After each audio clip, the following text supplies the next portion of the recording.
Ladies and Germans, how you all doing? This is Connor. This is Ringroo. Hello, hello, hello. And Ryan, you know what? I'm looking at this map. I can't even place this map. Where are we today, sir? Who's even here? Well, we're on Lenina. And on the left hand side in the blue, we have Paladin Lepa playing 11th SS. We have a balanced income right hand side in red. We have Willard 97 playing 8th Indian. We have a Maverick income. And yes, it's this map. The Ardos is doing the cheese thing of just bombing the road and gets a very good hit. But this is a terrible map, as we all know, as region readers don't cover it. But it's been years since we've covered Lenina. And you know, I thought, Khan, it'd be fun as an experiment if we're seeing if, the matches on here have gotten any better. So here we are. Well, right now, I kind of feel like there is some random meme.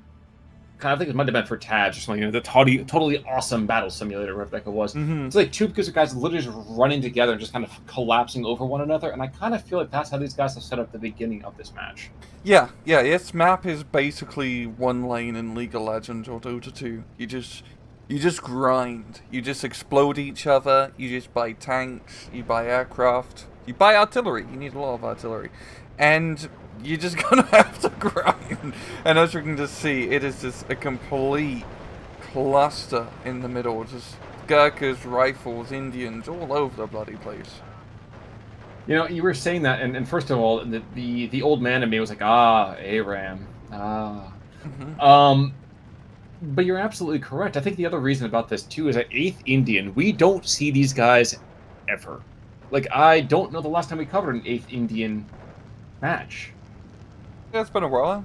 It has been a hot second or two. And I'm pretty sure somewhere there's a civilization version of Gandhi that's like, yes, I'm going to send nukes your way because of this. So I feel like we're compelled by, the spirit of the machine that we have to cover this here, too. Yeah, and Dave Indian are getting a pretty good bridgehead in the middle here. They've managed to get past the little annoying choke point area of the map.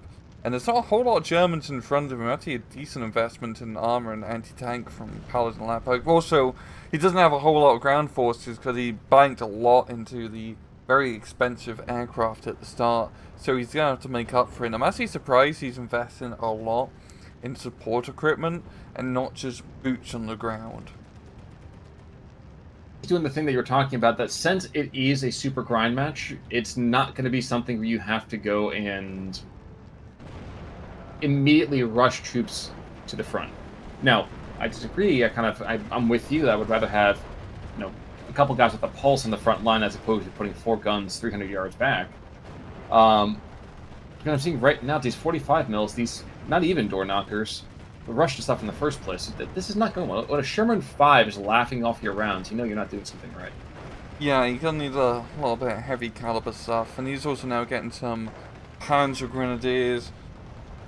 He is also playing the balance income, so this map is just a battle of attrition. I'm actually quite surprised Willard did take Maverick, because this isn't a very Mavericky map yet. There's not a whole lot of Maverick play one can do. It seems he's trying to do actually a little bit up north, but actually the 2-3 run up north is actually a flanking maneuver.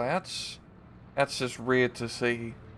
Well, yeah, that's the other thing too, is that we're talking about the fact that, oh my gosh, why doesn't he have any kind of actual boots on the ground? I'm like, well, wait, he's at 1410 with half the number of guys that the Indians have in 2 streets. So, he's doing something right, apparently. He's got the BF 109 down south doing some reconnaissance work. I think he's just trying to scout if there's anything down south here for him to maybe move up some troops. He doesn't really have many troops to really move here to begin with. And the Indians have almost fully occupied this town now, and they're getting into a very good position on the edge of it. I guess it's really down to if they can just deal with the tanks. And they do have some anti-tank. Also, the IG-33 firing rounds at 100 meters away, that was not something I'd expected, but it was effective. He's attack grounding right now, too, and that's just, well, yikes. Yeah, he's pretty desperate to make sure they do not break on through. But it definitely seems now it has fizzled out a little bit, this 8th Indian attack. He still has the Shermans in the back line providing fire support, and he has a pretty firm line. But I think there's just enough support equipment here from Lepa for him to hold on to what he's got. I have to agree with you. Although right now the IG-33 is just firing down that lane randomly. I had this weird nostalgic moment. I think it was, oh my gosh, Men of Honor 2. You Oh, plank yes. through the market garden, and they got the old man with the shotgun kind of thing. I Yeah. don't know. Yeah, just blasting people from halfway across the map with shotguns. Exactly. Exactly. Though I think the IG-33 over here is going to... Well, he's going to meet a rather rude ending. There's a hurricane coming in the direction with almost 500 kilograms of bombs. And there's no anti-air in sight. Yeah, it has to do some pretty decent damage, especially considering... Oh, he even hitches it back up to the vehicle. That's a rare sight, but it's not going to matter because he gets blown up. Shockingly enough, I think it actually probably was worse that he did that, because I feel like there's a weird vulnerability thing that happens when they're hooked up to the back end of a vehicle, especially when it's a light-skinned vehicle like that. Yeah, it's better for it... It's better for it to be... What's it called? Unhitched, because the HP on the men is stronger and the HP in a light vehicle. Light vehicles are like the most vulnerable unit in this entire game. Infantry are much more tankier, even though they're just soft and squishy. Yeah, yeah, that's true, but I think it's because you grab the private and you pull them in front of you whenever there's a bullet coming the other direction, Yeah, so... yeah, that's a point. Now, ladies, what Rangaru is saying about not getting hitched being better for you, he's not saying that, so, you know, just, you know... Let's not keep that in mind. I'm surprised... Okay, I was gonna say, I was wondering if the Ardo was gonna come back through, and yes, the Death Star is preparing to fire. The Bofors, of course, are going to put some firepower out there, but you know, the Ardo doesn't need to hit even the same zip code. It's going to do something regardless. Yeah, and it's going to be pretty good in this map, because, yeah, you can get some very good effective hits, because Big Bomb and also Jet Bomber allows you to get out of dodge very fast, or even have very heavy anti-aircraft nets is going to be pretty easy to deal with. Kind of humorously, though, the Sherman, despite sitting in the back line, says, you know what, guys, I got this. Hold my beer. And his beer has been held and will never be taken back. So... Yeah, it's just a modicum amount of defense. Really just the two tanks holding the road and a couple Panzer Grenadiers is going to hold on to its line. And I'm curious whether Paladin Lepa is actually going to bother to attack, or he's just going to sit in his... He can afford to sit in the +1 on this map, especially as a balanced income against Maverick. If he just holds a line, maybe buy some artillery, he has decent artillery spam. He has a Vlahekwerfer. God, it's been a while since I had to say that. Vlahekwerfer, yes. Vlahekwerfer, yes. 150 God bless mils. you. Thank you. So he can grind this out. Same time the Indians do... Well, actually not in this case. He doesn't bring the heavy artillery. It's more just mortar spam. Well, the unfortunate thing really about the Indians is that they kind of play into that very Soviet mindset of, I have tons and tons of infantry and I'll throw them at you until Churchill starts actually feeding the country. I mean, look, it's 92 squads! Yeah, it's a few, and they're actually really good squads. Like, the Gurkhas are top tier, the Indian Rifles are very cost-effective for bloody 20 points. I mean, even got Sherman back up as well, like, it's a very good combo. Spitfire gets completely blapped. You know, I wasn't even paying attention to that. I was watching the Gurkhas did their things. They continue to just roll over these couple P-Grunt squads. They're kind of sitting there as speed bumps. Oh, the 2-3 run up north. He's making an end run. Where is he going? Somewhere. Maybe the highway to hell? Yeah, that's a decision there. Single Sherman, by the way, moving up to the northern side, picks up a flag. One Indian rifle back in the meantime. But like you said, Paladin Lepa doesn't have to go anywhere, man. It's like, fine, okay. I know we're going into your heavy time. That's why I'm bringing in a single Panther.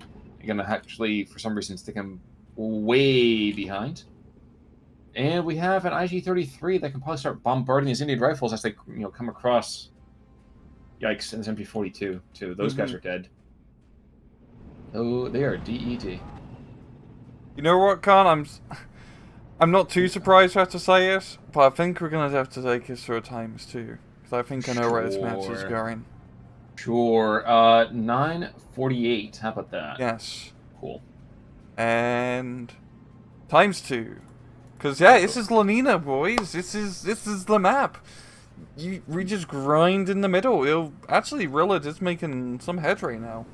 He's making some headway, but I think it's more because of a lack of investment really over here from Paladin Lepa, more than actually being quite that scary and... Well, just quite that scary. How about that? Farkrov gets a good blap on the Hurricane here. Yeah, he does have decent investment on the flanks. I mean, the Panther's actually moving through the marshes, of all things, trying to do stuff. But still only a +1 bleed, and really, Willard needs to get some other flag somewhere. Actually, up north, he has that one flag in the road, which I'm surprised he hasn't tried to take yet. Yeah, and yeah, just, yeah. Yeah, yeah. And the SPW. autocars. Yes. the one recon unit which can like really counter his recon unit, trying to do some maneuvers here. But they can't find him. Ready, go! Oh boy. The order came back through, blowing up some more infantry in the meantime. But Fela Panzer kind of support, you know, not really a push, but support something. As the Gurkhas kind of get picked off one by one, and this is the SDKFZ. This is actually why you carry 6,400 rounds of ammunition, is you turn guys into meat paste. Crew killed on the Shulk in the meantime. You're like, yikes, that's rough. But we're in Phase B here, everybody. And the 231 is down. They're going to pick this right back up. Indian Rifles picking up that flag at the absolute long last. Sherman from the northern side goes down. They continue to be a -1 bleed. So, okay, that's cool. No big deal. He's slowly holding on to it. We're seeing heavy investment of infantry now from Paladin Lepa. I'm actually surprised we haven't seen any artillery play yet, because this seems to be, especially now again, the B phase, you want to invest in the artillery, start grinding them down, and really set yourself in C phase to just completely blow up this town. Because usually this town is starting to look a bit like a crater roundabout now. Yes, it is. Yes, it is. You know, one of the things... Oof, was that a TU? No, it was a Boston coming in. I was going to say a TU, too. Well, Boston comes in, but it's not really such a long time until he goes down. He's dead pretty quickly. And BF-109 going after this Hurricane. Yeah, this is going to be a bad idea. I don't know. I think right now he's trading on the fact that that Hurricane doesn't have the mobility because of all the bombs sitting in his payload. And Hurricane, yikes, yikes. Panther goes down. Oh, wow. The Panther has fallen. The other Hurricane gets hit. So it is not a good day to be in the air for either side, the Luftwaffe or, you know, the associated Commonwealth forces here. Yeah, and it's also just due to the nature of the map where all the action's really in the center. You're just going to put all your anti-aircraft guns in the center as well, so it's a very thick anti-aircraft net which you have to fly over, which is not nice. As we're seeing in the center as well, on the ground, things are getting pretty bloody for the Reich. The infantry push which got brought in is just getting collapsed from the Crusader AAs. It's really going to come down to the Panzers to come on in and finish up the job. The amusing thing here is that the Fela Panzer was like, oh yes, there's guys I can actually go after. You know what? I'll shoot out the PDIs instead. And another Hurricane goes down, but it's 2.5 minutes now, and the Crusader, and jeez. Well, different Crusade's going to be happening in the meantime. Unfortunately, none of those guys are going to make it. No, they are not. And the Grenadiers getting in close, but they do get Blapdriver from the Rifles PR. And the things, yeah, it's just getting bloody in the center. We're seeing more support equipment being brought in, more Panzer Grenadiers. There's a whole heap of Indian Rifles and Shermans. Oddly enough, though, I feel like the support equipment is going to start to turn the tide. Because once they identify a strong point, those IG-33s on the hilltop and the IG-18s are going to be like, okay, yeah, cool, and just obliterate everything. Yeah. Also, I guess that's the run advantage here for Willard, is he's made a pretty decent push up north with the auto cars. So he was getting that +2 for, but in every +2 on this map is going to be huge for him. Because we're about to hit into C phase, and that double income disparity is probably going to start being felt by the 25-minute mark. 20 pound in the meantime, trying to find that equipment on the hilltop, not really able to do it super effectively. Jeez, Boston's are going absolutely ape. Surprised that they have not fallen just yet. Nope, one goes down. Second one taking ground fire. No, he's going to make it away, but he's going to probably change out of his brown pants pretty soon. And the Sherman convoy is coming down the road. They are ready to rumble. Yeah, if he gets a bit too close, Well, he a already bit is too deadly. close. The pack's already engaging him. Now, thankfully for him, those packs are engaging, not with their whole kind of crazy hyper shot. Well, and they're engaging the IG-18 as well. So this is a blessing in disguise for the pack. He's going to take 2. Third one as well? Oof.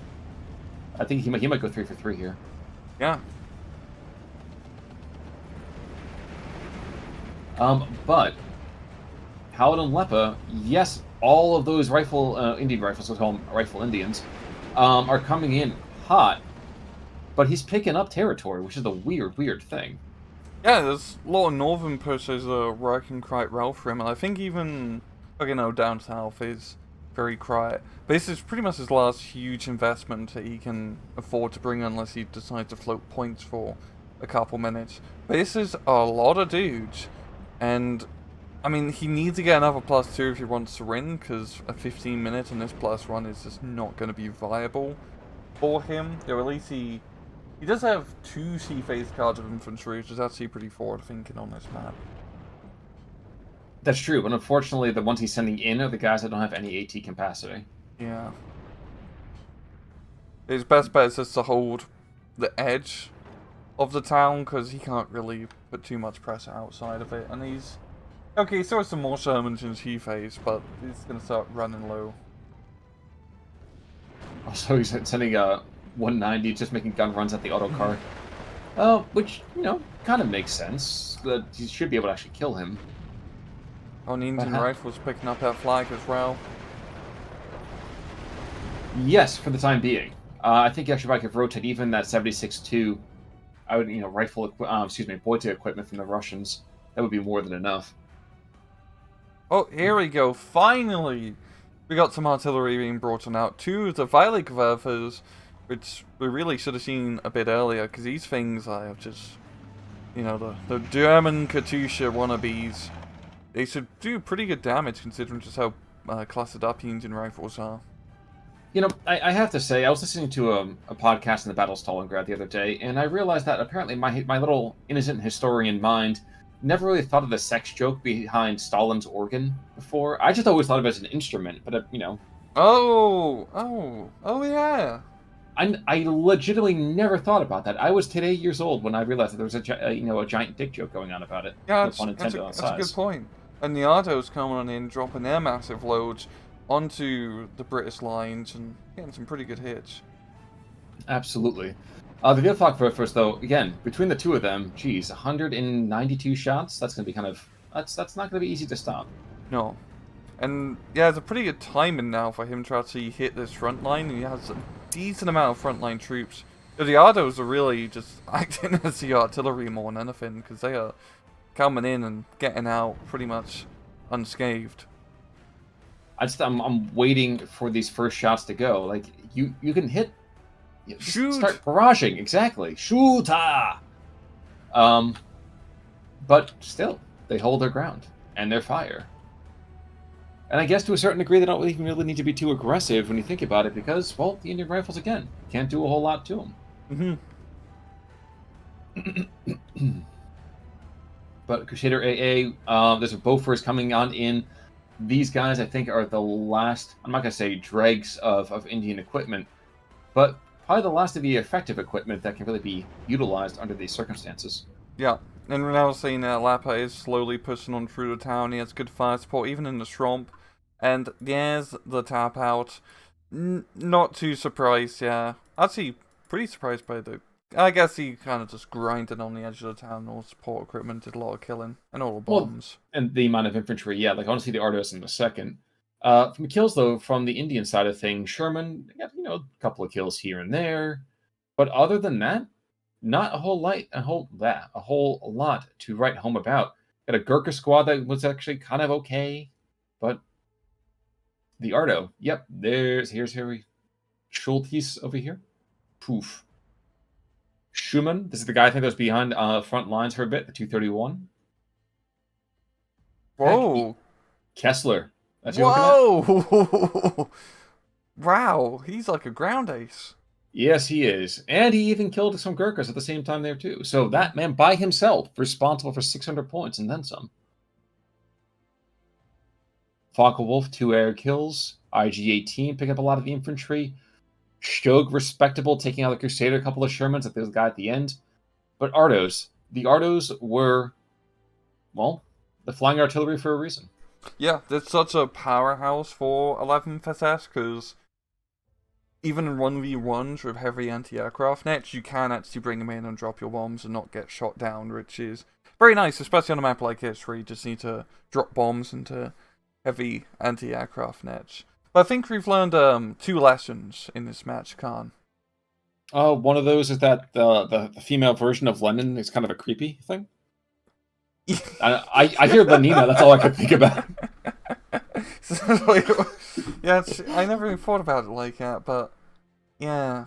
Well, what are the other 2 lessons? That's lesson number 1. Lesson 2 is that you don't want to go Maverick on Lenina.